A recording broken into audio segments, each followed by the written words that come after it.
Blackthorn Keep, Never Sleep After Sunset, a dark medieval fantasy sleep story. Find a comfortable position. Let your body settle into stillness. The world outside your window can wait. For now, there is only the story and the slow, patient dark that surrounds it. Breathe in, breathe out. Let your eyes grow heavy as we begin. Part 1. The Road Through the Mist. The road to Blackthorn Keep did not appear on any map made after the year of our Lord 1143. Edric Voss knew this because he had spent the better part of 3 years searching for it, combing through the archives of 7 monasteries, translating crumbling manuscripts so old the ink had faded to the color of old bones, bribing librarians and bothering cartographers with questions they found either foolish or unsettling. In most cases, both. He was 26 years old, and he smelled of candle wax and old paper, and he had never once in his life done anything that anyone might reasonably call adventurous. He was a historian by training, a cataloger by instinct, and a fool by the estimation of his colleagues at the university in Aldenmere, who had watched him pack a single leather satchel with notebooks, charcoal pencils, and a vial of ink before setting off into the mountain passes with the expression of a man walking calmly towards something he did not entirely understand. The map he followed was a copy of a copy of a copy, traced in careful, scholarly hands from a source that no longer existed, if it ever had. The original notation in the margins, written in a dialect of Old Ruthian that only 3 living scholars could read, Edric being one of them, said simply, "The keep does not welcome those who seek it. It tolerates, at best, those who have need of it." He had found that annotation faintly encouraging. The mountain pass had been easy enough in the first 2 days, wide, well-worn, occasionally dotted with the hoofprints of trading horses or the ruts of supply wagons headed to the smaller villages that clung to the lower slopes like barnacles on a ship's hull. But on the 3rd day, the path had narrowed, the trees had closed in, the sky, visible in a long thin stripe above him like a river of pale gray silk, had grown lower and more overcast with every hour of walking. And then the mist had come. It came not from below, as ground fog usually did, but from the sides, threading itself between the pines like fingers, curling around the exposed roots and mossy boulders with a kind of patient deliberation. It was not thick enough to be dangerous. It was precisely thick enough to be unsettling. Edric kept walking. He was a man who had always found comfort in the act of documentation. When the world became strange or frightening, he reached for his notebook. There was something deeply reassuring about the act of writing things down, of converting experience into language, mystery into record. He had documented plague villages and ruined temples, had catalogued the libraries of dead lords and the forgotten tombs of lesser saints.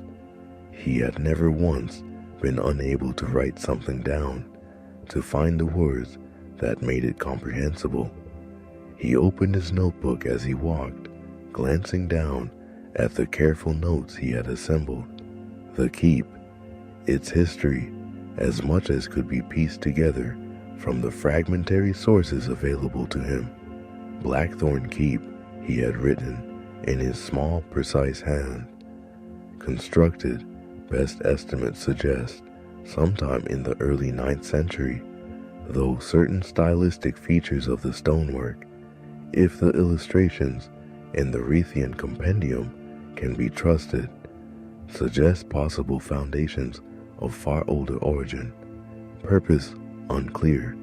Military fortification, certainly, given the location and wall thickness, but also something else.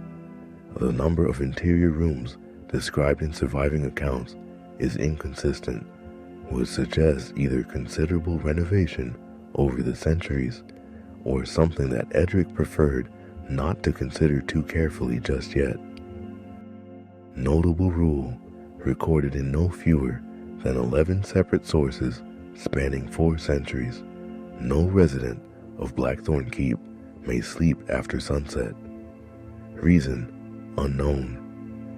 He had added a question mark after that final word, then crossed it out, then written it again. The question mark felt important somehow. He looked up from his notebook and stopped walking. The keep was there. It had simply appeared, or rather, the mist had thinned enough in one long, slow exhale that he could see it now, though he could not have said when it had come into view, or how long he had been walking toward it without knowing. It sat at the end of the narrowing path, at the base of a sheer rock face that rose several hundred feet above it, a structure of dark stone, broad and low in its foundations, but rising in irregular towers that seemed to lean slightly inward, as though the building were folding its arms across his chest. The stone was dark, nearly black, in the failing afternoon light, which was already dim and purplish beneath the cloud cover. There were windows, narrow and arched, and from most of them came the faint yellow glow of candlelight, which somehow made the keep look less like a home and more like a lantern hung in the dark to draw in moths. Edric stood for a long moment, rain beginning to tick softly against his coat, and looked at the place. Then he wrote in his notebook, "First impression, the keep is larger than expected and smaller than it should be. Note contradiction. Investigate." He walked toward the gate.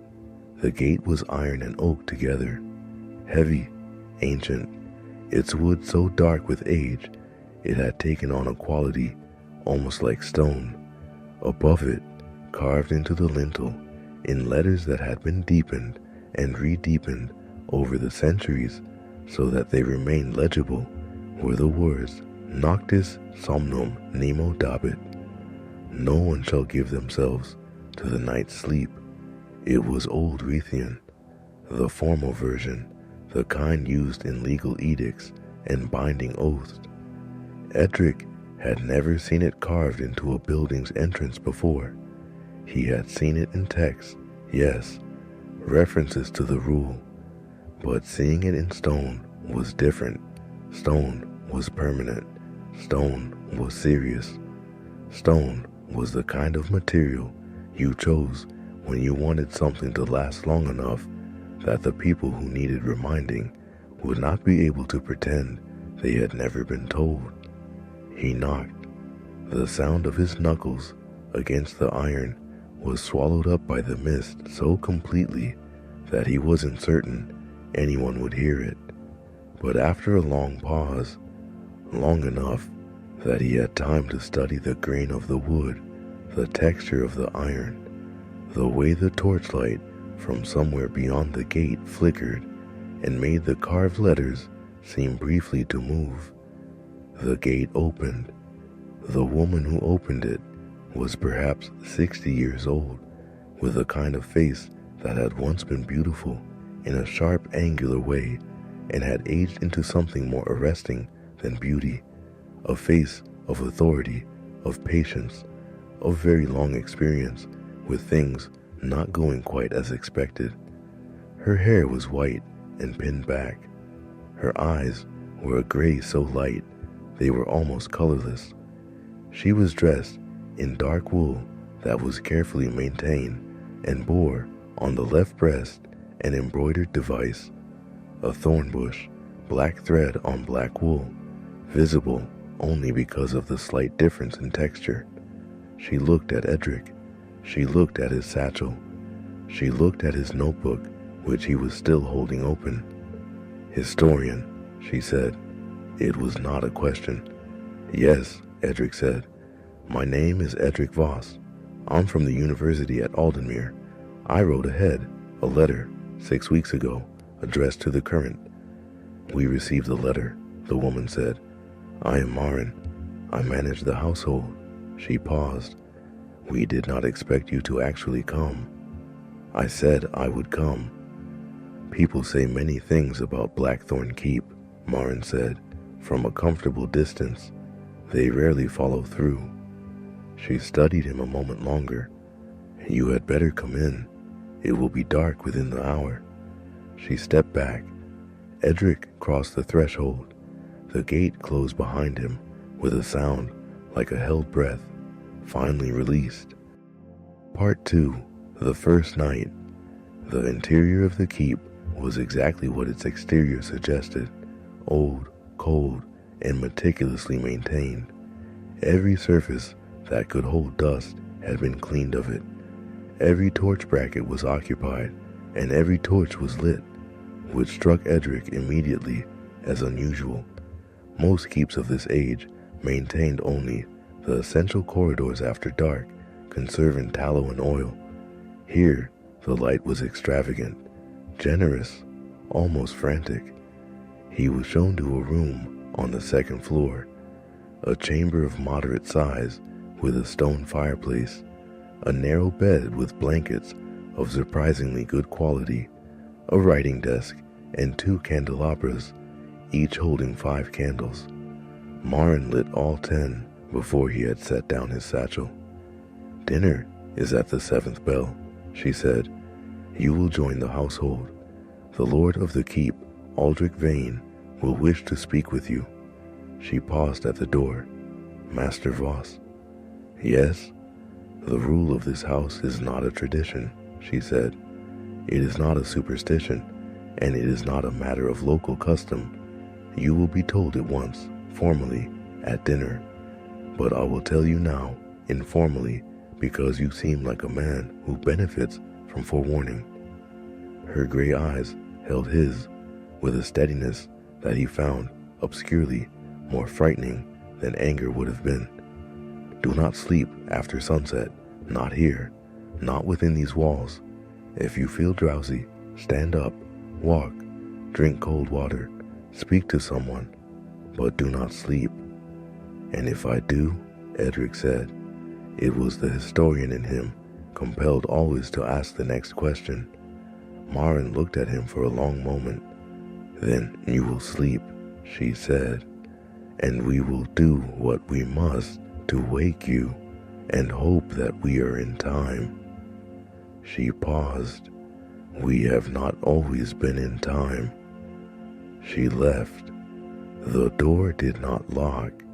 There was no lock on the inside of the door, which Edric noticed when he checked, and filed away in the part of his mind that collected things which were probably significant. He sat at the writing desk and opened his notebook. "The rule is real," he wrote. "It is treated here not as folklore, but as law. The housekeeper, Marin, competent, watchful, frightened in a way she has spent a long time learning to hide, delivered the prohibition with the gravity of someone who has seen its necessity demonstrated. Note, she said, we have not always been in time. In time for what? Waking the sleeper or something else? Observation, the keep is extremely well lit, all corridors illuminated, candles in every room it seems. This is expensive and impractical by normal standards, which suggests the lighting serves a purpose beyond mere visibility. Light keeps you awake, he wrote slowly. That is perhaps the simplest explanation. He looked out the narrow window. The mountains were dissolving into dark. The mist was thickening, pressing itself against the glass, as though curious about what was inside. He wrote one more thing before closing the notebook for the hour. The inscription Above the gate is in the formal Retheian, legal Retheian, the kind used for binding oaths and civic edicts. Someone, a very long time ago, wanted this rule to feel like a law, not a suggestion, not a tradition, a law. The question is not whether the rule is followed. The question is, what happens when it isn't? Dinner was in a hall that ran the length of the keep's ground floor, long enough that the far end was obscured by a slight haze of candle smoke, the ceiling so high that the upper reaches vanished into shadow, despite the 40 or 50 candles burning in the chandeliers above. The table was oak, black with age and use. The chairs were high-backed, and the people sitting in them had the particular look of people who had been awake for a very long time. There were perhaps 20 of them, the household of Blackthorn Keep, servants and stewards and attendants, a handful who appeared to hold some kind of official function, a chaplain, pale and lank-haired, a physician with red-rimmed eyes, 2 men who had the careful posture of guards recently relieved from duty. At the head of the table sat Edric Vane. He was older than Edric had expected, perhaps 70, though it was difficult to say exactly, because the exhaustion that lay over him like a second skin complicated any estimate. He was tall, even-seated, with the frame of a man who had once been powerfully built and now wore that frame loosely, like a coat he'd grown too thin for. His eyes were dark brown and extraordinarily alert, the eyes of a man who had trained himself over years or decades to compensate with wakefulness for something that weariness was slowly eroding. He welcomed Edric with the formal courtesy of an old aristocratic house, and the welcome was genuine, which surprised Edric. He had expected suspicion. He had expected the careful guardedness that old families turned upon outsiders. Instead, Edric Vane looked at him across the table with something that Edric could only describe uneasily as hope. "A historian," Vane said, "from Aldenmere. You have studied our records?" "Such as exist," Edric said carefully. "The sources are fragmentary. I would very much like access to whatever archive the keep maintains." "You shall have it," Vane said, without hesitation, and Marin, at the far end of the table, looked down at her plate with an expression Edric couldn't quite read. "The archive is in the East Tower. I will have Marin take you tomorrow." "I'm grateful," Edric said. "Lord Vane, the rule, the prohibition against sleeping, I wonder if you would be willing to explain." "We do not know," Vane said, simply, without embarrassment, without defensiveness. He picked up his wine glass and held it, but did not drink. "That is the honest answer. We have always had the rule. We have always kept it.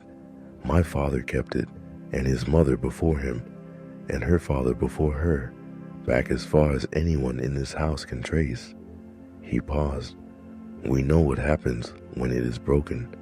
We do not entirely understand why." "What happens?" Edric asked. The table was quiet. The candle flames stood perfectly still in the airless room, and 20 pairs of exhausted eyes looked at him without blinking. "The dreams," Vane said. "When someone sleeps here, after sunset, they dream. The same dream, always. And in the morning." He stopped. His jaw worked silently for a moment. "They are different, and they do not remember being different." "Different how?" Edric pressed. Vane set down his wine glass. He looked at Edric with those dark, alert eyes, and in them, Edric saw something that he had seen before, only in the eyes of very old soldiers, and of people who had spent a long time living very close to something that frightened them deeply. They are less, Vane said quietly, less themselves, as though something has been taken. He paused, and they are always very, very tired. Part 3. The Portraits. Edric did not sleep that night. It was not particularly difficult. He was a scholar, accustomed to long nights of reading and writing, and the anxiety of his situation was more than sufficient to keep his eyes open. He sat at his desk and worked for hours, transcribing observations, cross-referencing his existing notes with what he had seen and heard since arriving. Around the second bell of the night, late, when even the keep felt like it was holding its breath, he became aware of a sound.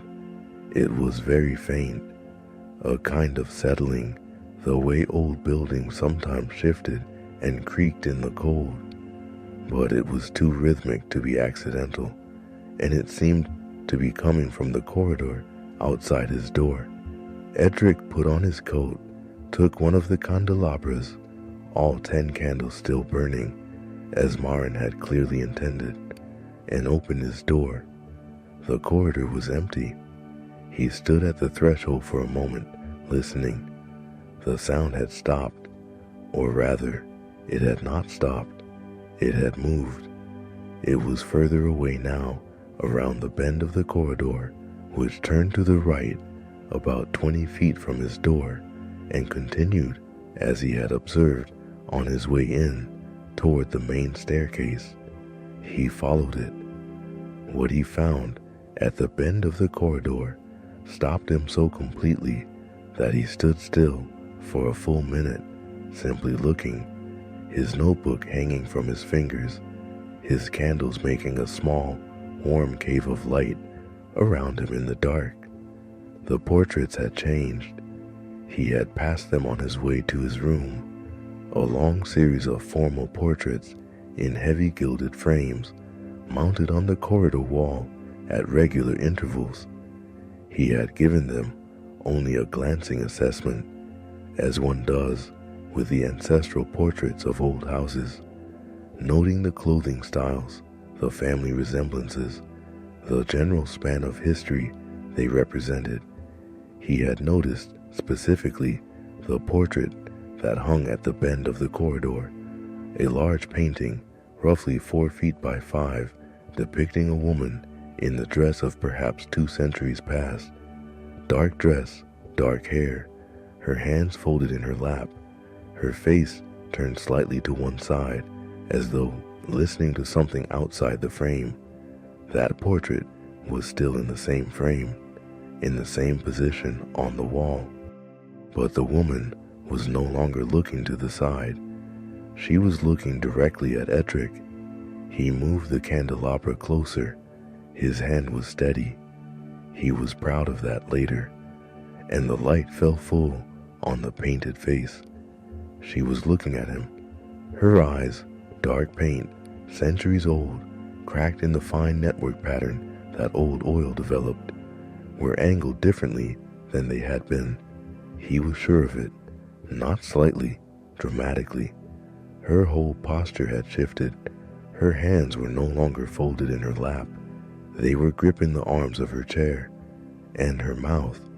It was difficult to tell, with old paint, with the ambiguities of expression, but her mouth seemed very slightly open, as though she were trying to say something. Edric stood there in the corridor with his candles and his notebook for a very long time. Then he opened the notebook and wrote, "The portraits change. This is documented observation, not interpretation. Note the time, second bell of the night. The change appears to occur after a certain hour. Examine other portraits." He examined the other portraits. In every one, the subject had turned, had moved, had shifted position in ways that should have been impossible in paint applied to canvas 200 or 300 years ago. An old lord who had been depicted in a commanding three-quarter pose, now faced fully forward, and his expression, which in daylight had conveyed authority, now conveyed something considerably more urgent. A young woman who had been shown in profile was now twisted in her chair, reaching toward the edge of the frame with one outstretched hand. They were all looking at Edric. No, he corrected himself, forcing the trained historian's precision back into his thinking. Not at Edric. They were looking at the corridor, at the darkness beyond the reach of his candles, as though they were watching for something coming. He went back to his room and locked the door with a chair under the handle, there being no lock, and sat at his desk and wrote for 3 more hours without stopping, recording every detail of what he had seen, and did not look at the window, which had begun to rattle softly in a wind that should not, given the position of the room, have been able to reach it. He did not sleep. In the morning, he went back to the corridor. The portraits were as they had been in the afternoon light. The woman at the bend looked sideways, listening. The old lord commanded. The young woman sat in serene profile. All was as it had been. Edric stood in the corridor for a long time, comparing his memory to what he saw. Then he wrote, "The change is nocturnal. This is consistent with the rule. The rule and the portraits are related. Hypothesis, the portraits are not merely changing, they are responding to something that changes after dark." Part 4, The Archive. The East Tower's archive was 3 stories of shelving, irregular and accumulated over centuries, not so much organized as deposited, layer upon layer, like sediment.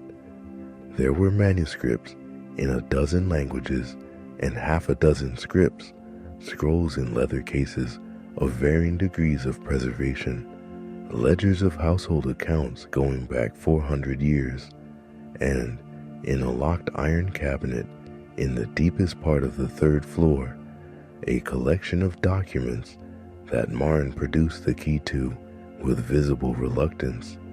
"These are the oldest records," she said. "The Lord has given permission for you to see them. He was generous in doing so." "You disagree?" Edric said. Marin's gray eyes considered him. "I have worked in this house for 30 years, she said. "I came here when I was 19. My mother worked here before me." She paused. "Some things are better understood by people who have lived with them long enough to know how to live with them. Understanding and surviving are not always compatible, Master Voss." "I intend to understand and survive," Edric said. Marin looked at him with something that might, if he were optimistic, have been respect, and unlocked the cabinet. He spent 12 hours in that archive. He forgot to eat. He forgot the cold, which was considerable. The tower was stone all the way through, and the single brazier in the corner heated a radius of perhaps 4 feet, and he was regularly working well beyond that radius. He forgot the stiffness in his back and the ink stains spreading up his fingers. He forgot everything except the documents, because the documents told a story, not completely, not clearly. Old records never told their stories cleanly. They were fragmentary and contradictory and encoded in the bureaucratic evasions of people who were trying to write about things they did not entirely understand or did not want to be too explicit about. But the shape of the story was there, emerging from the fragments the way a drowned statue emerges when the water drops, slowly, distortingly, but unmistakably. Blackthorn Keep had been built in the 8th century, not as a fortress, or not primarily as a fortress. The oldest documents, fragments in a script that predated the formal Ruthian by what Edric estimated as 200 years or more, referred to the site not as a keep, but as a prison. The word used was one he had to parse carefully. It derived from a root meaning not simply confinement, but sealing, containment, the keeping in of something that must not get out. And beneath the prison, beneath the foundations themselves, in a sealed chamber that the records referenced obliquely, never directly, something had been put. The documents did not name it consistently. There were 3 or 4 different terms, all in the archaic script that seemed to refer to the same entity.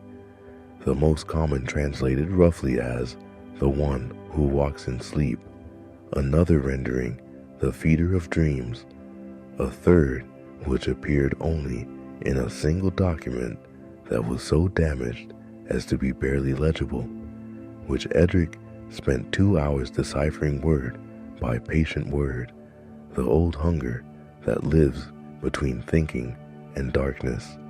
He sat back in his chair and looked at the ceiling of the archive, where the candlelight sent shadows moving in slow circles, and thought. Something had been sealed beneath the keep, something old, something that existed in the space between waking and sleeping. And the keep, the entire structure, the walls, the rules, the exhausted and watchful inhabitants. The keep had been built not to house a family, but to maintain the seal. He wrote this down. He wrote it in full, in careful paragraphs, with cross-references to the specific documents from which each element derived. He wrote it the way he wrote everything, with the precision and detachment of a man who believed that understanding a thing was the first step toward surviving it. Then he noticed the final document in the cabinet. It was newer than the others, not by much, perhaps 100 years, and it was written not in the archaic script, but in standard Ruthian, in the flowing hand of an educated person writing quickly and under pressure.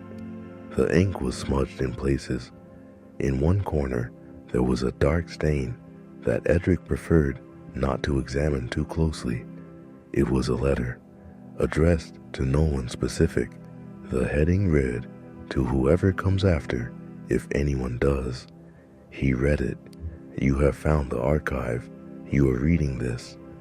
I must assume, therefore, that you are someone who should not be here, because the people who belong here already know what I am about to tell you, and have known it for a long time, and have never written it down, because writing it down makes it real in a way that is almost unbearable. I write it now because I am dying, and because the person who should come after me, who should maintain what must be maintained, has not come, and I do not know if they will. Here is the truth of Blackthorn Keep.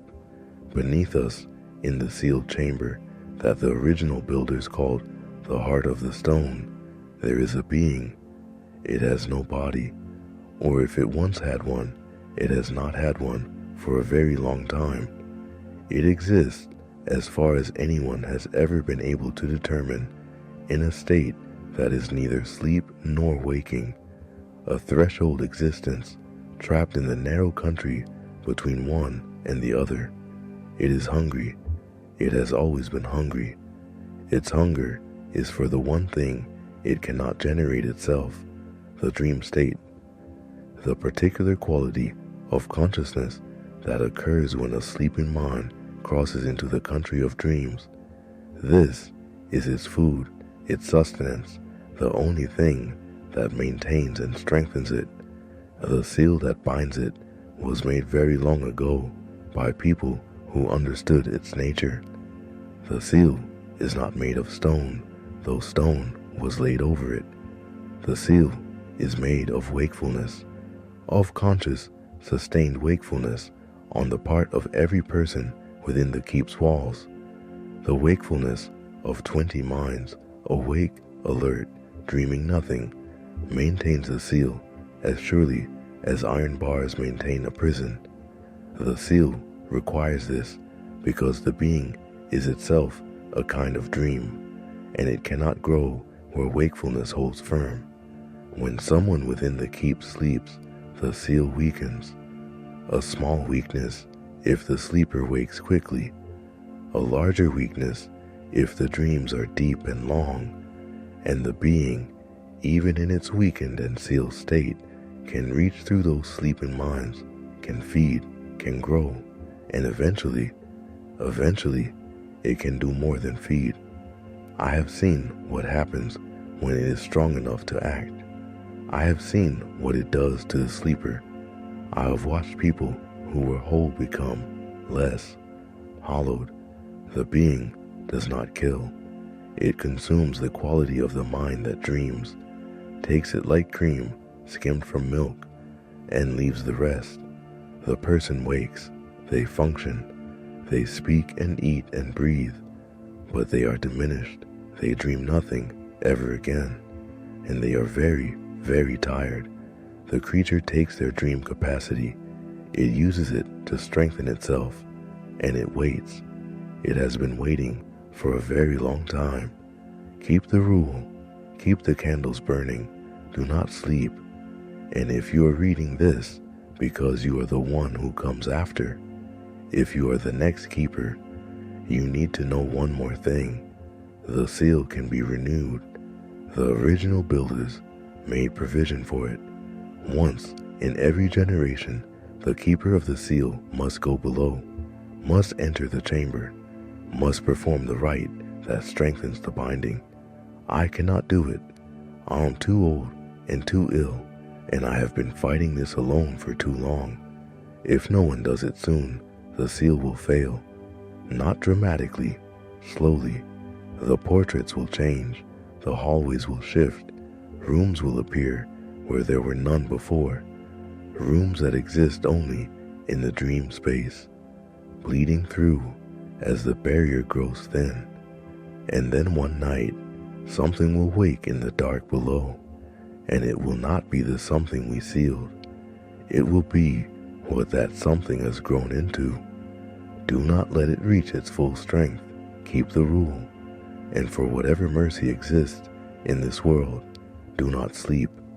Orin, last keeper of Blackthorn, written in what is probably my final winter. Edric sat with the letter in his hands for a long time. The candles in the archive had burned low while he was reading. 3 of them had guttered out entirely, and the room was significantly darker than it had been. He looked at the diminished light and thought with perfect clarity that he should go get more candles. He set the letter down carefully. He closed the iron cabinet. He gathered his notebooks. Then he went to find Marin. Part 5. The Corridors That Move. She was in the kitchen when he found her. A vast, low-ceilinged room heated to a dry warmth by a fire that looked like it had been burning continuously for a century, tending a pot of something with the focused attention of a person who uses cooking as a form of meditation. He told her what he had read. She listened without interrupting. When he finished, she was quiet for a long moment, stirring the pot. "You knew," Edric said. "It wasn't an accusation." "I knew some of it," Marin said. "Not all. The letter. I didn't know there was a letter." "Who was Orin?" "A scholar, like you." She paused. "He came about 90 years ago. He spent 30 years here. Became essential to the household, to the maintenance of things. When he died, Lord Aldrich's grandfather took over the responsibilities, and then his son. And now," she looked at Edric. "And now Lord Vane," Edric said. "Lord Vane is 73 years old, Marin said. He has not slept properly in 15 years. He does not. He cannot maintain the full duties that the keeper should maintain. He manages. He keeps the rule enforced. He keeps the candles burning, but the deeper work, the rite that the letter mentions, he cannot do it. He has never been able to do it. She paused. He has been waiting for someone to arrive who could. Edric absorbed this. I'm a historian, he said. Not a... Orin was a historian, Marin said. Come, walk with me. There is something I should show you before full dark. She led him through the keep in the long amber-tinted light of late afternoon, through corridors he had not seen yet, older corridors in the deeper parts of the structure, where the stone was a different color, darker and more regular, cut with a precision that spoke of very old, very skilled hands. The torches here were set at closer intervals, burning with a consistency that suggested they were tended carefully and often. The eastern corridor, Marin said, stopping at a junction he hadn't encountered before. Last year, it ran straight for 40 feet and ended at a storage room. A month ago, she held her torch up. The corridor ran straight for perhaps 20 feet. Then, it turned at an angle that seemed geometrically impossible given what Edric knew about the keep's exterior dimensions, and continued in a direction that he could not account for without the corridor passing through exterior wall. It shouldn't be there, Edric said.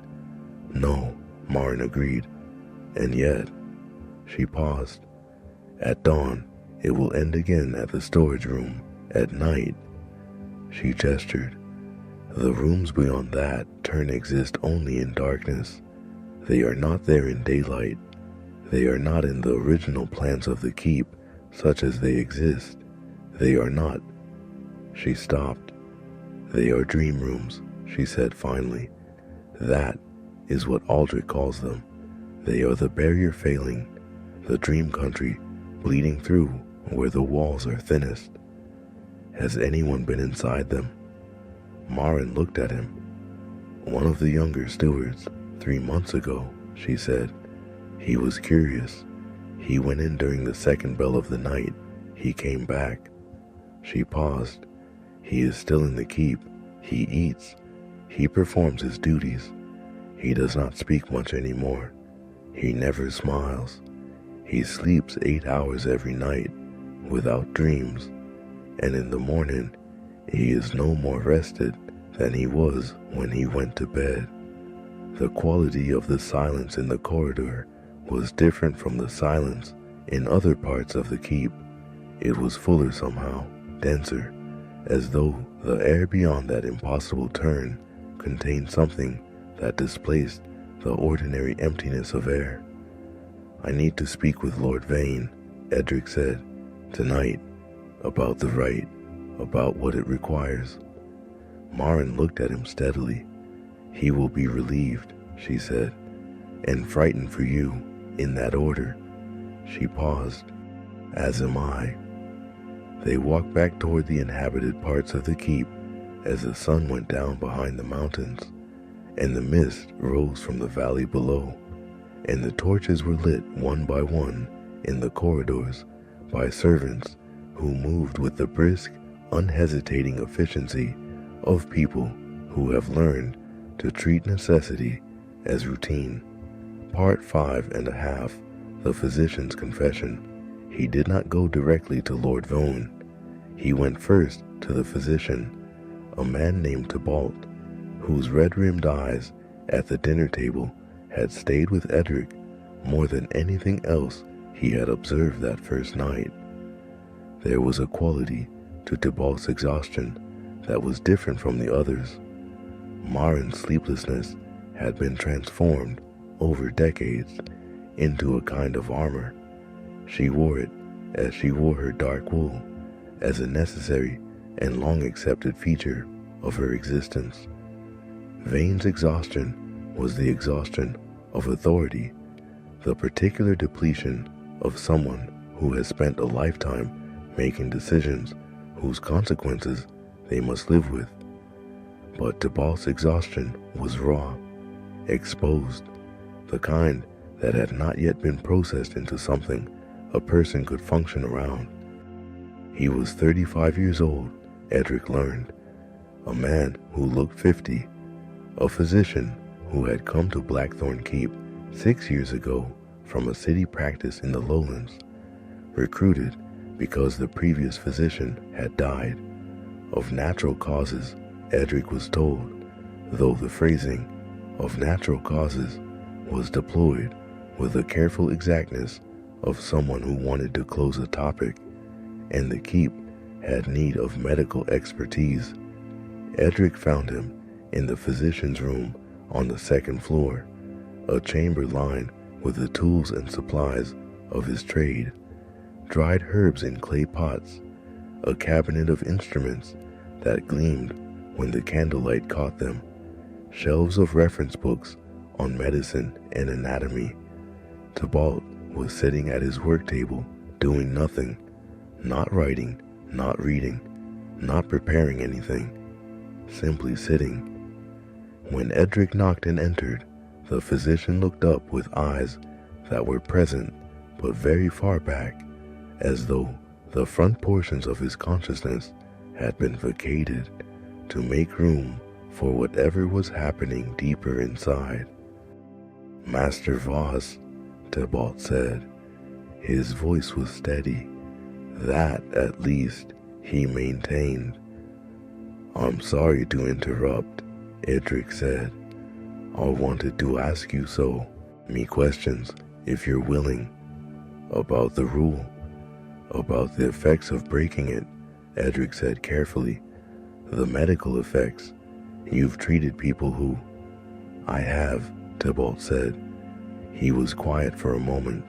He looked at his hands on the work table, capable hands, a physician's hands, with the small scars and chemical stains of years of careful work. "I came here thinking I understood exhaustion," he said. "I worked in a city hospital for 8 years before this. I treated soldiers, dock workers, mothers with newborn children. I knew what long wakefulness did to the body. I was prepared for it." He paused.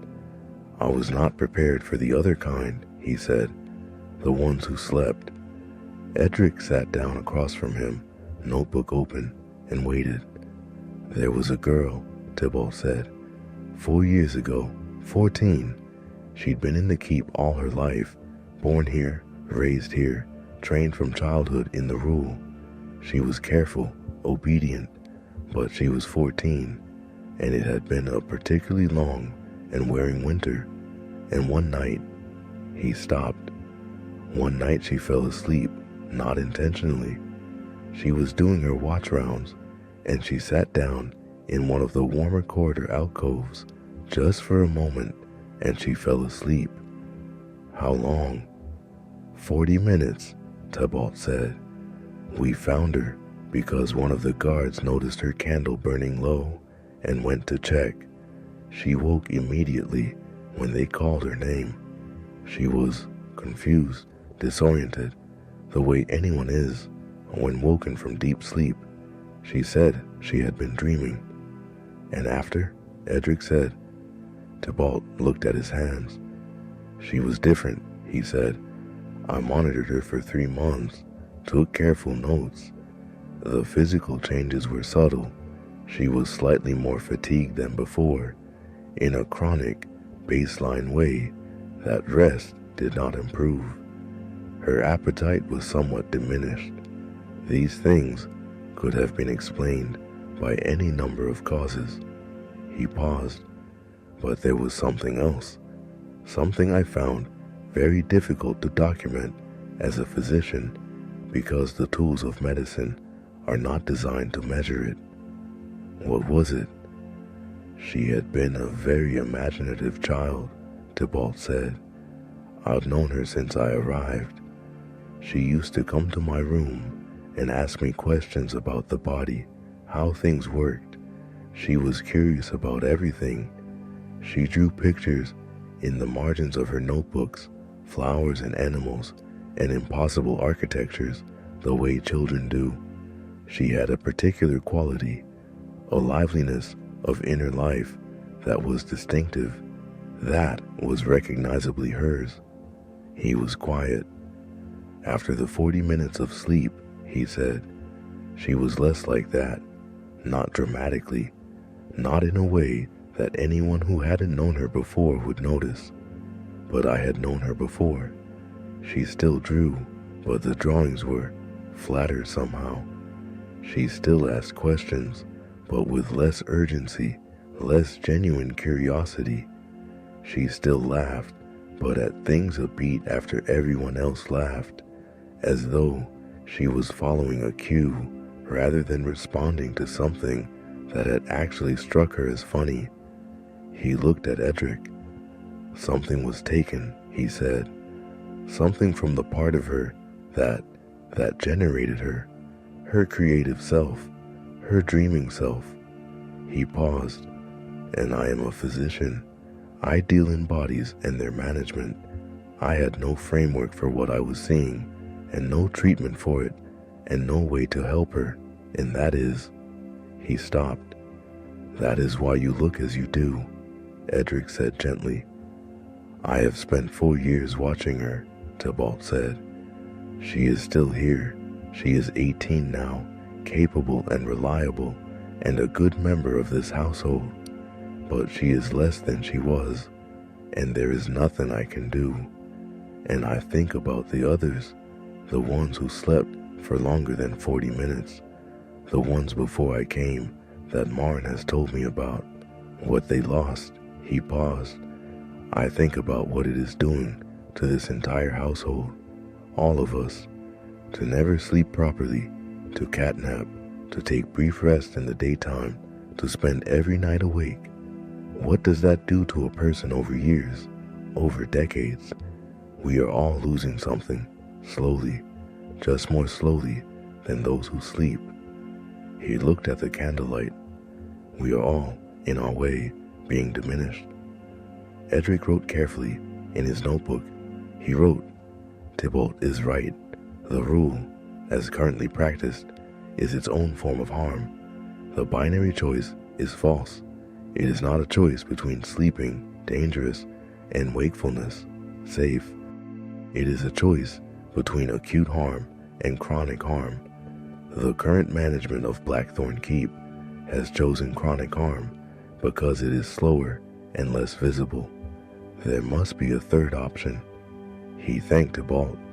The physician nodded, and as Edric stood to leave, Tybalt said, very quietly, almost to the work table rather than to Edric, when you find what you're looking for, if you find a way to make this better, please don't take too long.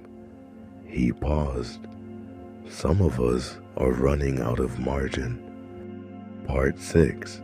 What the Lord Knew. Aldrich Vane received him in his study, a room on the ground floor, close to the central hearth of the keep, warm and crowded with books and papers and the accumulated evidence of a life spent in determined, exhausted administration. He was sitting when Edric arrived, and he looked up with those dark, alert eyes, and he knew from Edric's face that Edric had read the letter. Sit down, Vane said. Please. Edric sat. How long? He asked. The seal? Vane said. By my estimation. And I have spent 30 years making this estimation, cross-referencing every source I have access to, watching the signs and marking the changes. Perhaps a year. Perhaps 2, if we are very careful, if everyone maintains the rule without exception. He paused. Perhaps less. The dream rooms have been appearing more frequently in the past months.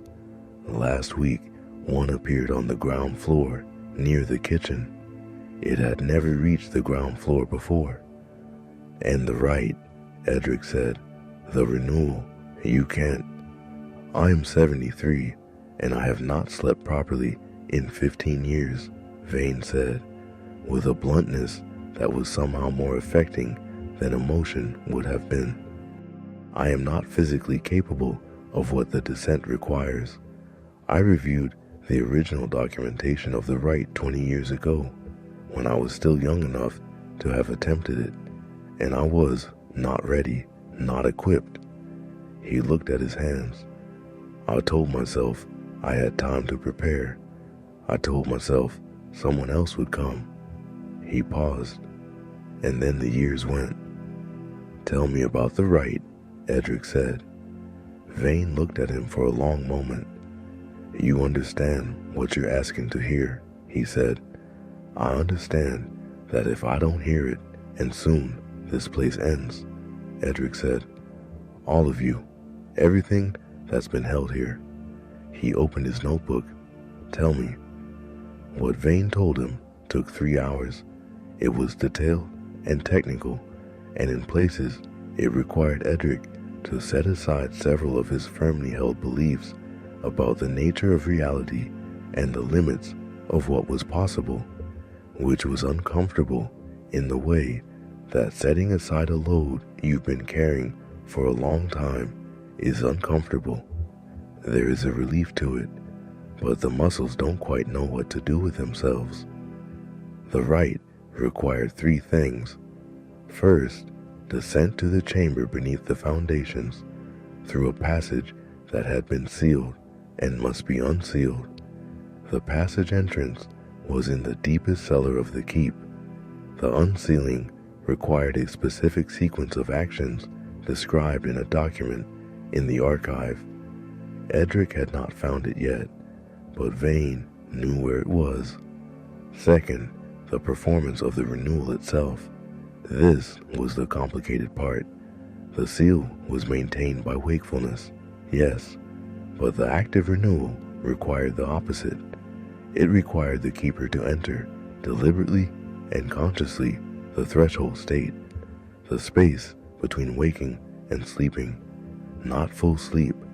The being was powerful enough that full sleep in its proximity would be immediately catastrophic, but the very edge, the liminal territory. The original keepers had methods for this, Vane said.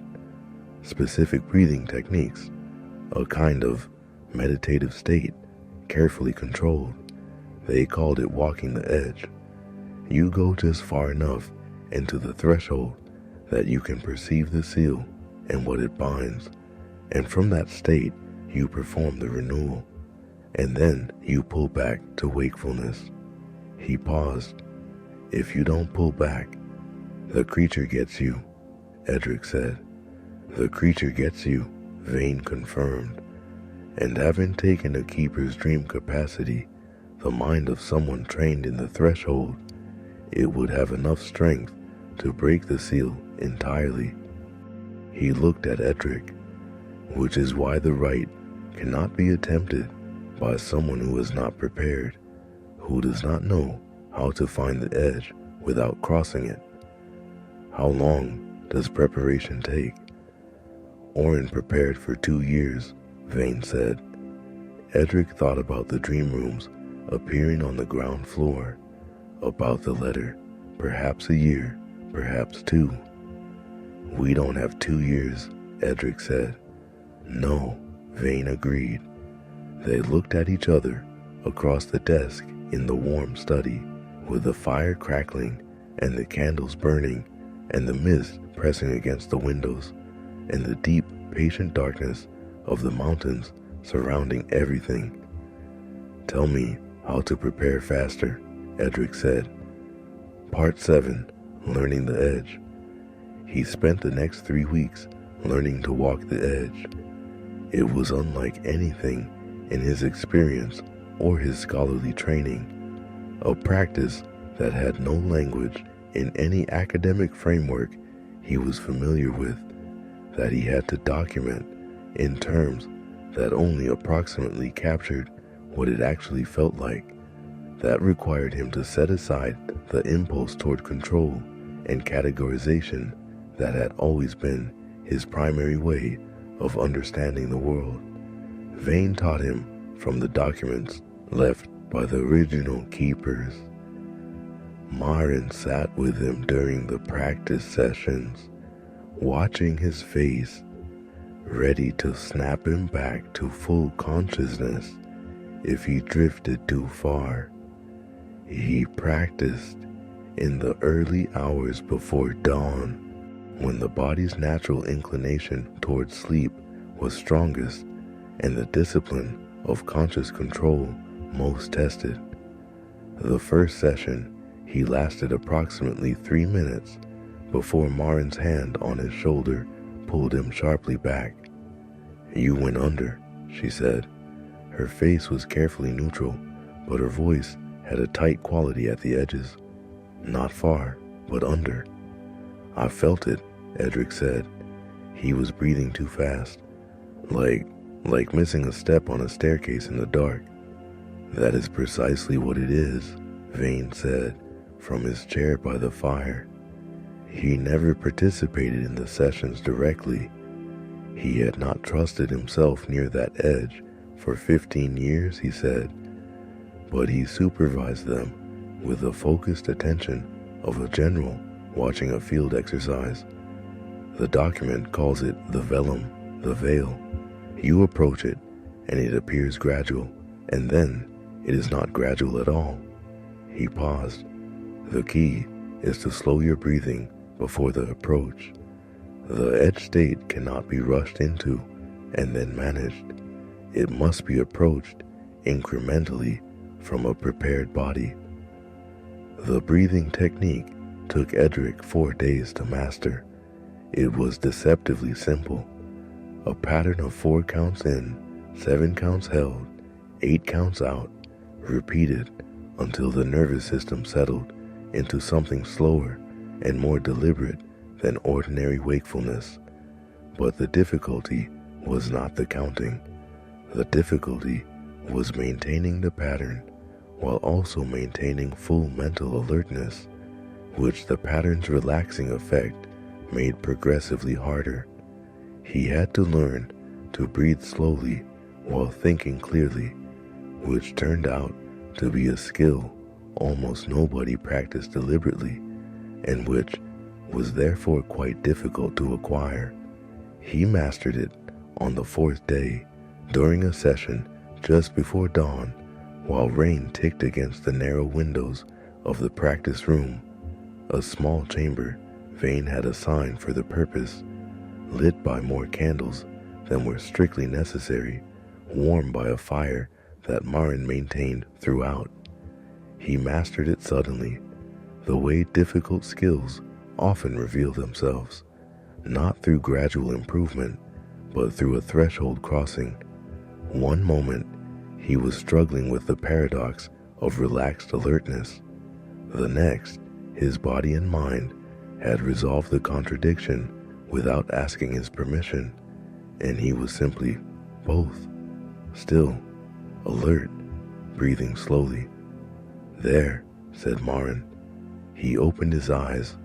She was looking at his face with the careful attention of someone monitoring a medical patient, but what was in her expression was not the controlled concern of earlier sessions.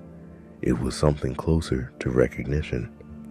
"You found it," she said. "I think so," Edric said. "Stay there," Vane said. "Don't approach the edge yet. Just stay where you are." He stayed.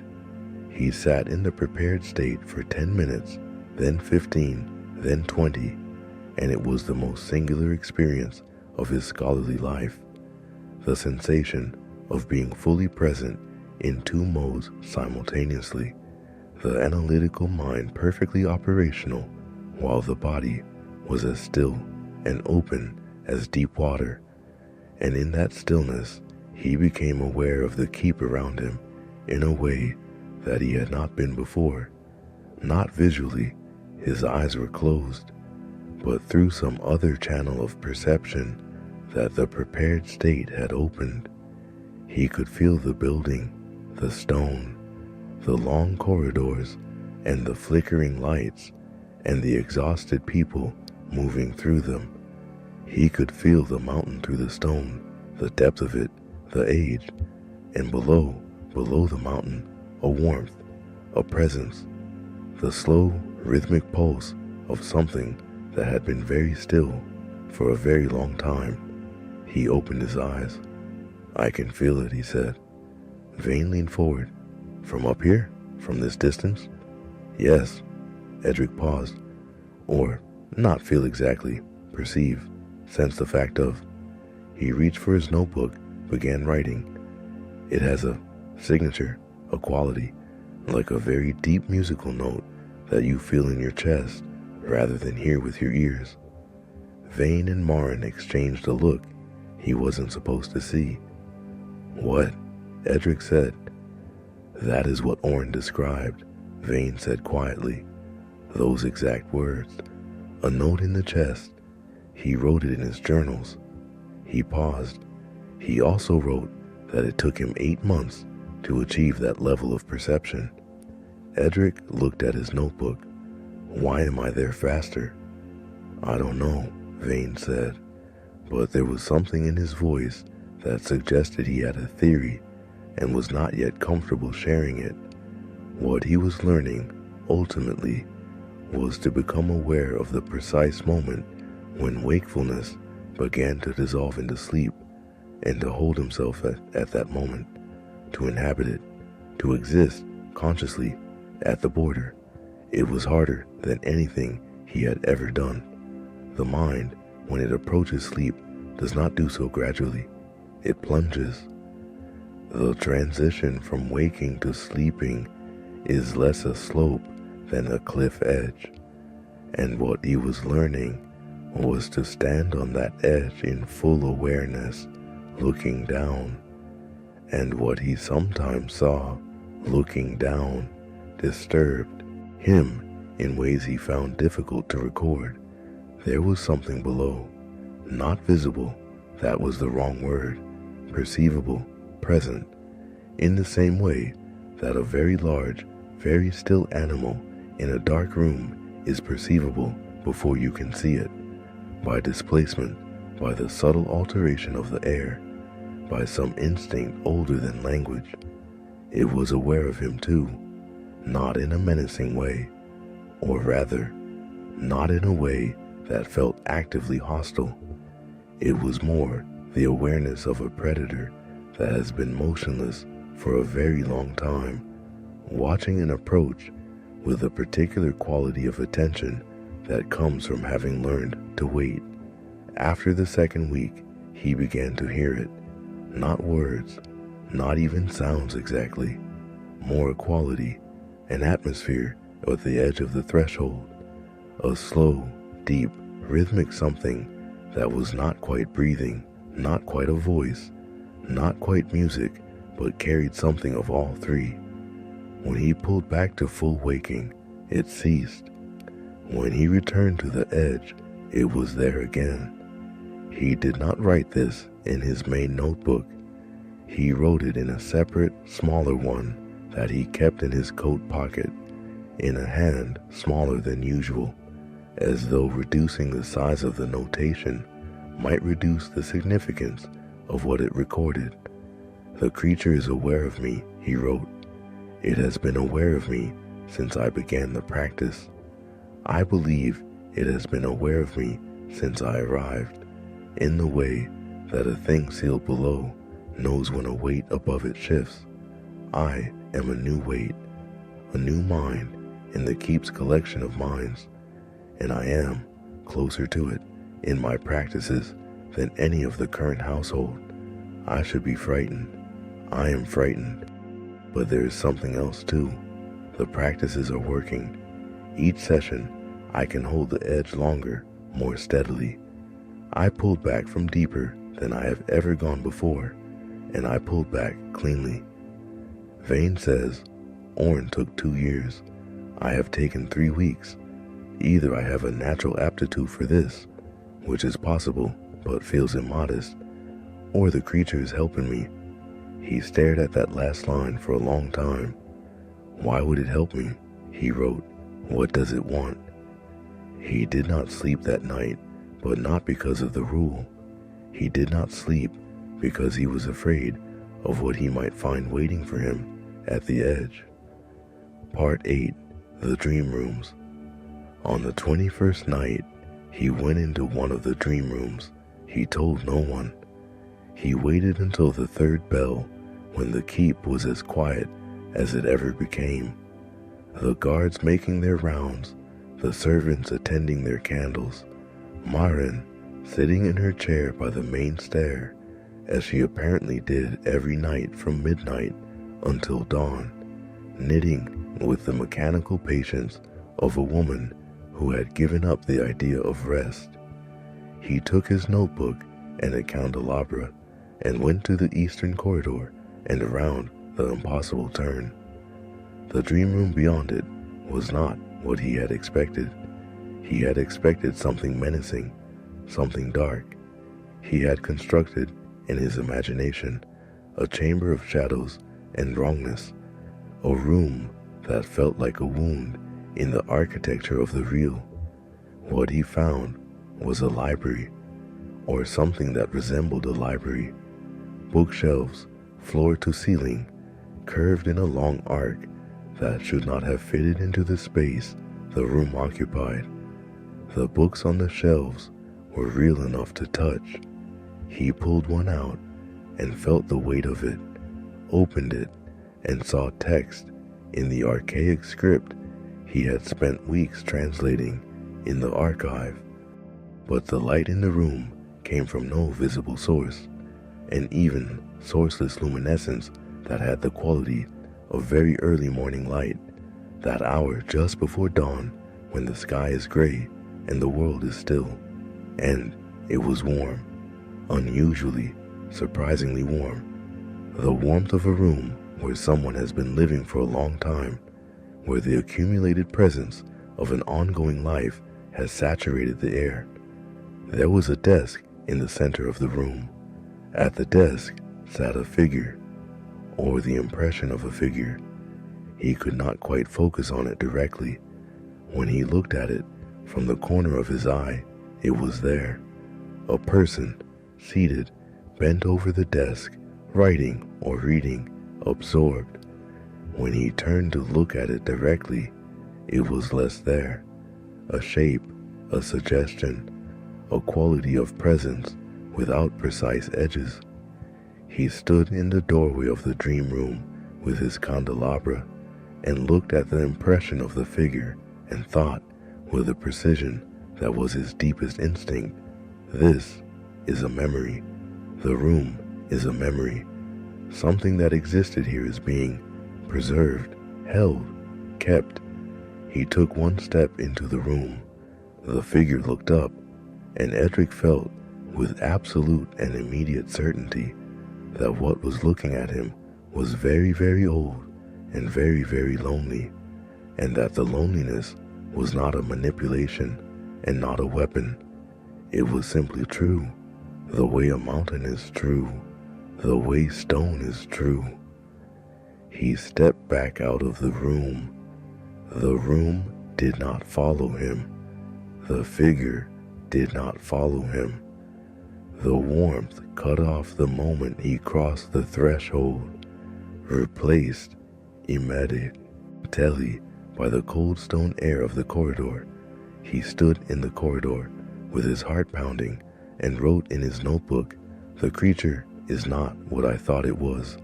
Review all assumptions. Begin again." Part 9. What Lies Below. He found the unsealing documents in the archive the next morning. In a section he had already cataloged, which meant they had not been there the day before, which he chose to interpret as the archive becoming more cooperative rather than as anything more frightening. The sequence was specific. The passage entrance was in the lowest cellar, behind a wall that looked identical to every other wall except for a series of marks at floor level, almost invisible, that corresponded to a pattern described in the documents. The unsealing required pressing these marks in the correct order while speaking a phrase in Old Ruthian, a phrase that translated roughly as, "I come in wakefulness. I come with intent. I come to maintain what must be maintained." He went to Vane.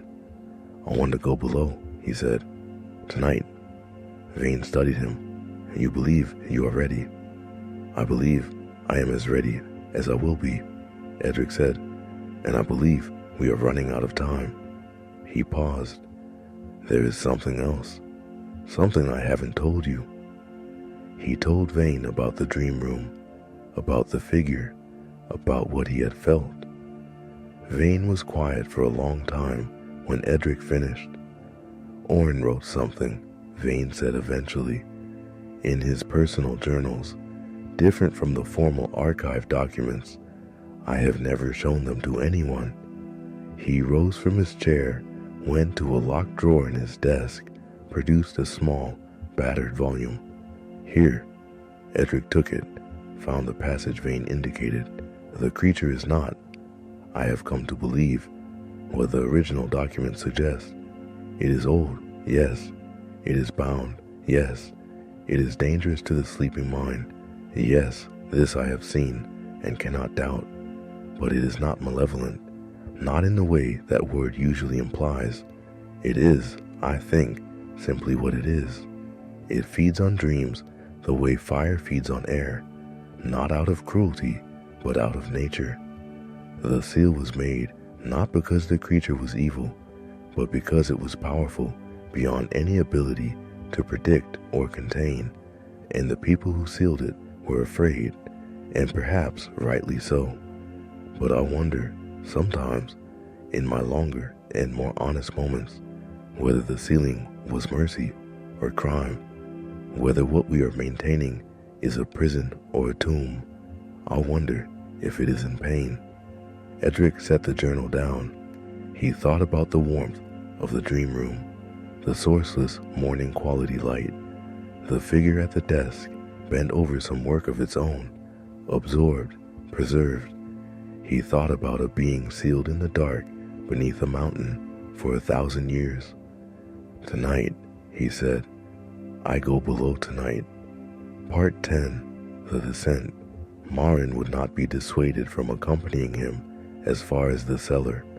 She stood at the entrance to the passage, at the wall that had become a door, when Edric pressed the marks in sequence and spoke the phrase, in which had swung inward on hinges of stone so perfectly balanced that a child's hand could have moved it. With her torch and her gray eyes and her 40 years of faithful, frightened service, and she looked at him. "When you come back," she said, "I will be here." "I know," Edric said, "and if you don't come back by dawn." She stopped. "By dawn," Edric said, "I'll be back by dawn." He took his candelabra and his notebook and went through the door and down.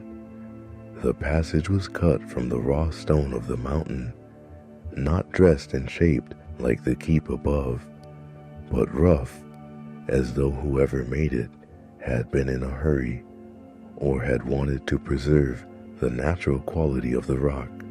It went steeply down, turning in a long spiral that Edric counted as he descended.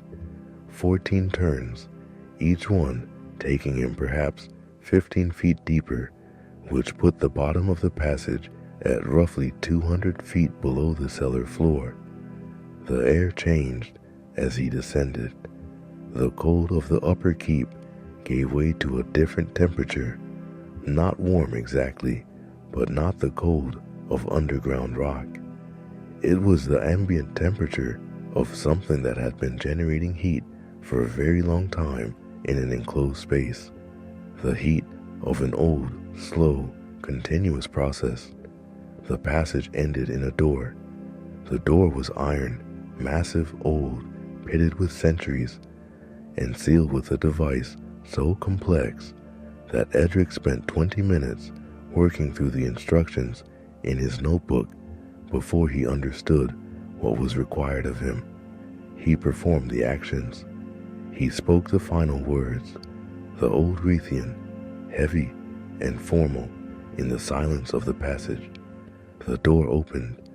The sound it made was barely a sound at all, more a release of pressure, as though the chamber beyond had been holding its breath for a very long time, and had only now, with the presentation of the correct key and the correct words, allowed itself to exhale.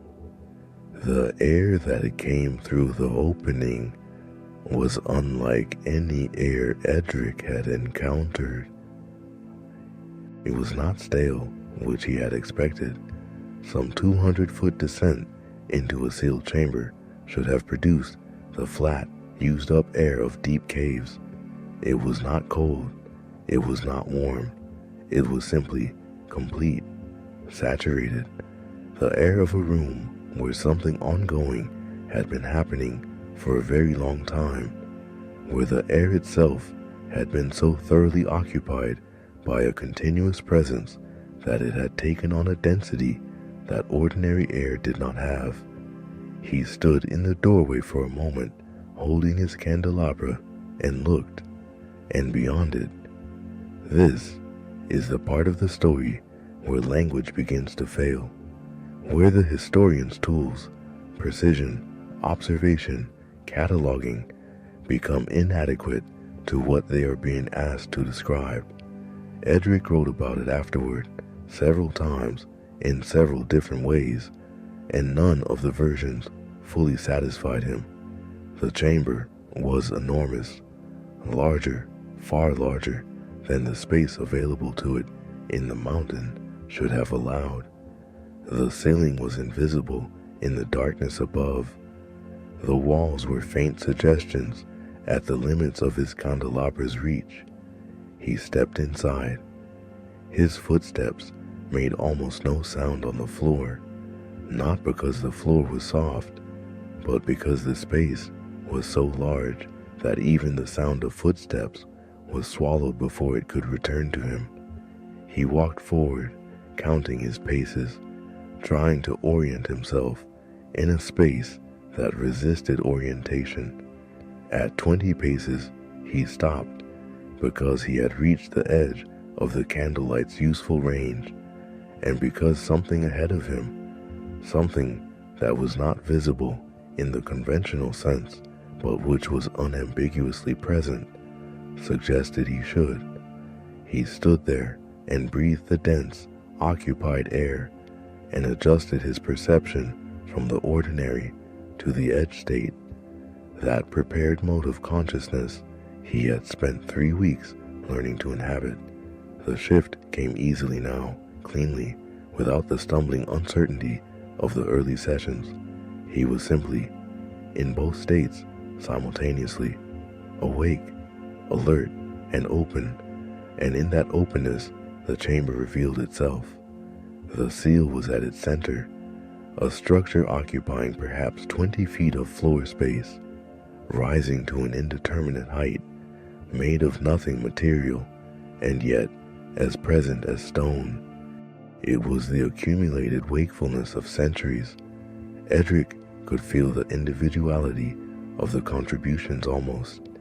The careful, daily vigilance of 20 people multiplied by decades, by generations, layered like geological strata. He could feel Marin's 40 years in it. He could feel the harder, more deliberate quality of Vane's contribution, the wakefulness of authority, of decision, of someone who had chosen his sacrifice consciously and repeatedly. He could feel older contributions, the people who had come before, who had maintained this watch in ways he would never fully know. It was, he thought, the most human thing he had ever encountered, more human than any monument or cathedral or archive, because it was made not of stone or language, but of the sustained, invisible, uncelebrated act of staying awake in the dark, and it was also clearly, undeniably thinning. The gaps were numerous, not catastrophic, not yet, but consistent. A persistent wearing, the kind that accumulates over years of incremental decrease, of fewer people maintaining more vigilant watch, of a household running on less than it needed, because it had always run on less than it needed and had learned to call that running. He went closer, and in the center of the seal, within it, deeper than the human contributions, but unmistakably there, the bound presence, the thing that had been here far longer than any human wall or human wakefulness. He was close enough now to perceive it clearly without the translation of distance. Something of enormous age and complete stillness, occupying its sealed state with the quality of an entity that has had considerable time to become philosophical about its situation. It knew he was here. He had been aware of this from the moment he crossed the threshold, but here, at close range, the awareness was mutual and unambiguous. It was not the attention of a predator sighting prey. It was. He thought about this, standing in the dark with his candles, with 3 weeks of careful preparation informing his perception. It was closer to the attention of a very old scholar who has spent many decades alone, and who has heard, finally, a knock at the door. In the center of the chamber, something that was very old and very patient and very much still itself was waiting to see what he would do next. And in the center of the chamber was the seal. He recognized it without being able to explain the recognition. It was a structure, not purely physical, not purely visible, that occupied perhaps 20 feet of floor space and rose to an indeterminate height. It had the quality of something extremely old and extremely patient that has been doing its work for so long that the work and the thing doing it, OLD, and its face, its assembled approximation of a face, was attentive in the way of a scholar receiving an unexpected visitor to their private working space. It gestured at the library. "This is what I have made," it communicated, not in words, not in language, but in the direct transfer of meaning that the dream space allows. "This is what I have done with what was given to me." Edric looked at the shelves. He understood every dream that had reached this being in 1,000 years of sealing, every thread of sleep that had slipped through the cracks of the weakening barrier had been preserved here, kept, catalogued with the care of a scholar who understood the value of what was entrusted to them. "You collect them," he thought. "They are not mine," the being communicated. "I am the keeper of them. They would dissolve otherwise. The things that minds dream, they are real in their way. They deserve a preservation." And this was the part he had not expected. The being opened a section of the library and showed him what was inside. His own dreams, not from Blackthorn Keep, where he had not slept. From before, from his life in Aldenmere, from his years of research and scholarship, from childhood. Dreams he had had and forgotten the moment he woke, as all dreams are forgotten. They were here, every one of them, preserved. He saw a dream he had had at 8 years old, about flying over a city made of books, and he felt the particular joy of that dream, a joy he had never consciously remembered, but which was instantly, completely familiar, the way certain smells trigger not just memory, but the full sensory reality of a past moment. He had not known it was gone. He had not known it had been kept. Why? He thought. The being looked at him with its assembled approximation of a face, and what it communicated was not an explanation, but a question in return. Why does anyone keep anything? He came back. He pulled himself back from the edge with the practiced, steady awareness of 3 weeks of preparation, and he stood in the chamber with his candelabra and his notebook, and he breathed, and he was whole, and he had not been consumed or diminished or hollowed. He stood there for a long time. Then he picked up his notebook and wrote the most difficult paragraph of his scholarly career. The seal must be renewed. The being is not malevolent, but it is powerful, and the potential for harm, even unintentional harm, is real. The people of this keep have built their lives around its containment, and their sacrifices deserve to be honored and not rendered suddenly meaningless by a decision made in a single night by an outsider who has been here less than a month. But the terms can be changed. The rule can be made less absolute. If the barrier is maintained by wakefulness, then the question is, how much wakefulness is required? The original builders demanded total, constant vigilance because they did not understand what they were containing and were afraid. Understanding changes the equation. There may be a middle path. There may be a way to maintain the seal without demanding that 20 people give up every night of rest for their entire lives. I do not know if this is possible, but I am going to find out. First, the renewal. He went to the seal. He put his hands on it, and it was there, under his hands, more real and present than anything he had ever touched. The accumulated wakefulness of centuries, the determination and sacrifice and love of every person who had tended it.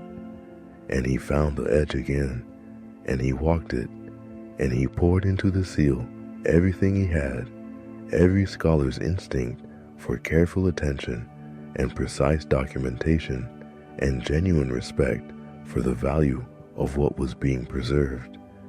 The seal held, more than held. He felt it strengthen under his hands, the thinnesses filling in, the gaps closing, the structure growing dense and solid and renewed in a way that had not been true for years. When he was done, he was more exhausted than he had ever been in his life, and he sat on the floor of the chamber for a long time, just breathing before he found the strength to stand.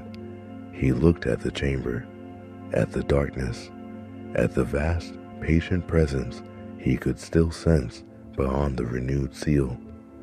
"I'll come back," he said, aloud, in the old Ruthian. "I'm going to find a better arrangement." The chamber was silent, but the silence felt very slightly like acknowledgement. Part 12, the morning after. He came out of the passage at the 4th bell, 2 hours before dawn, and Marin was there. She was sitting in her chair by the passage entrance, knitting, her torch burning steadily. When he came through the door, she looked up, and what passed across her face was so rapid and so complex, relief, fear, assessment, that he could not have described it, even in his most detailed prose. "You're whole," she said. "Yes," he said. "The seal. Renewed." He sat down heavily on the cellar steps. "Marin, how long has your family served here?" She counted. "My grandmother came to the keep, so 90 years, 3 generations. Has anyone in those 90 years slept a full night's sleep within these walls?" She was quiet. "Some of the youngest children," she said finally, "when they first come, before they're old enough to understand the rule, they sleep." She paused. "They dream, and when they wake, We watch them carefully for days. And sometimes, she stopped. Sometimes they seem fine. Sometimes there's a small change, a slight diminishment. Sometimes we aren't sure which category they fall into because children change so quickly anyway. She looked at him. Why? Because I think the rule can be modified, Edric said. Not eliminated, not abandoned, but refined, made more sustainable. He looked at his notebook, at the paragraph he had written in the chamber. The seal needs wakefulness, yes, but I don't think it needs every mind in the keep awake every night. I think it needs a certain threshold, a certain aggregate of conscious attention. He paused. If some people sleep and others keep watch, and the watch rotates. Marin looked at him for a long moment. That is what the original keepers proposed, she said quietly, before the old lord 3 generations back decided it was too much risk, too much to manage. She paused. He was afraid. After what happened to, there was an incident. Someone who should have been keeping watch fell asleep and... She stopped. He made the rule absolute after that. Fear made it absolute, Edric said, not necessity. Marin was quiet for a very long time. If you are wrong, she said, the consequences are... I know, Edric said. I know exactly what the consequences are. I have been in the chamber, Marin. I have spoken with what lives there. I am not taking this lightly. She looked at him with those gray eyes, steady and undeceiving, for such a long time that he began to feel the weight of everything those eyes had witnessed in 40 years of sleepless service. You will speak to Lord Vane, she said finally.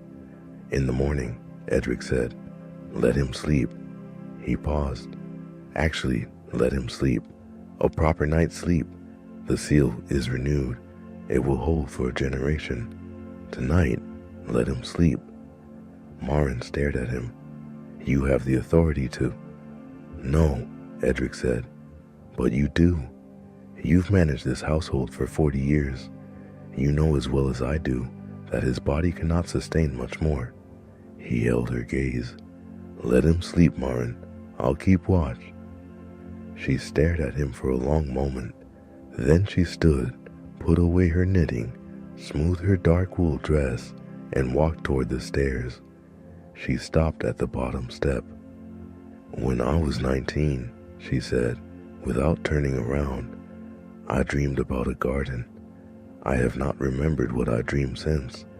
I do not know if I dream at all anymore. She went up the stairs. Her footsteps faded.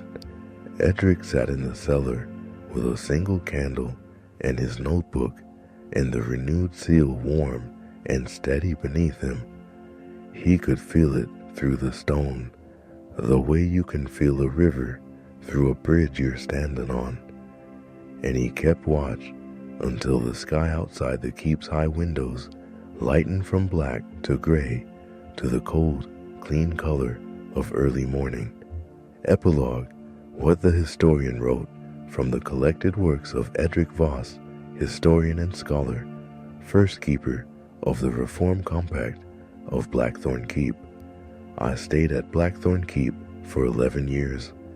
In that time, I renegotiated the terms of the seal's maintenance 3 times as I came to understand more precisely the mathematics of what was required, the minimum threshold of wakefulness necessary to maintain the barrier, the rotation of watches that allowed each member of the household genuine rest, the particular care required during the hours just before dawn when the natural sleep tendency of the human body is greatest and the seal, therefore, at its most tested. Lord Vane slept a full night's sleep within 2 weeks of the renewal. He told me the next morning that he had dreamed of his wife, who had been dead for 20 years. He described the dream in some detail. He cried briefly, and did not seem embarrassed about it. Marin took longer. She was cautious by nature and long practice. She agreed to sleep for the first time 6 months after my arrival, during a watch I kept personally. She slept for 9 hours. When she woke, she came to find me in the archive, and she said, "I dreamed about a garden." She said nothing else, but she came back to the archive every morning for a week to tell me what she had dreamed. I documented the dreams carefully. This was in part good scholarly practice. It was also, I admit, something more personal, an act of faith, perhaps, or of participation in something I had come to understand and respect. The being below the keep receives them, I believe. The dreams that come to it now are received as gifts rather than seized as food, which is a meaningful distinction. The compact is not perfect. Perfection was never available here, but it is better, it is honest, it is a relationship rather than a war. As for the portraits, they still change at night. I have observed this for 11 years, and I have stopped trying to fully explain it. My working theory is that the portraits are adjacent to the dream space, that they exist in the overlap between the material world and the threshold, and that they respond in their painted way to whatever moves in that overlap after dark. The woman at the bend of the corridor, she looked at me for years. Every time I walked that hall at night, looked directly at me, not around me or past me, watched. Last winter, I noticed something different. She had turned slightly away again, not entirely, not back to the profile position she held in daylight, but less intently focused on me, less watchful. I think she decided I was not a threat, or, and I find I prefer this interpretation, I think she decided I belonged here now, that I was no longer a new weight on the bridge, a perturbation to be monitored, but simply part of the structure, part of what held. The dream rooms are still there, though fewer of them appear now that the seal is strong. I visit them sometimes. They are peaceful in a way that I find difficult to articulate. The warmth, the sourceless light, the quality of preservation that saturates the air. Nothing has ever harmed me in them. Nothing has ever followed me out. I left the keep last autumn to travel to 4 monasteries and 3 university libraries, seeking additional sources that might help me understand what I have spent 11 years managing. I will return in the spring. The current watchkeeper, a young woman named Sarah, extraordinarily capable and remarkably calm, manages the compact admirably in my absence. People ask me, when I travel, whether I am afraid of Blackthorn Keep. I tell them the truth. No, not anymore. They ask what changed my mind. I tell them, I learned what was actually there. They find this answer unsatisfying. They want a story of bravery, of monster slaying, of the triumph of wakefulness over the dark. They want the story they expected. I give them the story that is true instead. Some things are dark, not because they are evil, but because they are very old and very deep and have not been where the light reaches. Some things that feed on what we give in sleep are not predators, but keepers, in their way, of a different kind. I am a historian. My work is to find out what actually happened, not what should have happened, not what makes the better story. What actually happened here at Blackthorn Keep over the course of 11 years of careful attention and honest scholarship is this. We learned to sleep again, and the dreams we had were safe, and something very old and very patient and the darkness below the stone held them for us, as it always had. The candles are burning low now. The fire has settled to embers. The mountains outside are dark and still, wrapped in mist, as they have been for 1,000 years and will be for 1,000 more. Let your eyes close, the seal hold. Your dreams are kept. Sleep now, sleep. End of Blackthorn Keep, never sleep after sunset. Written for those who find rest in dark and ancient places, for those who keep their own kind of vigil in the long night hours, for those who know that some of the most faithful things in the world are the ones that guard us while we sleep. Rest well.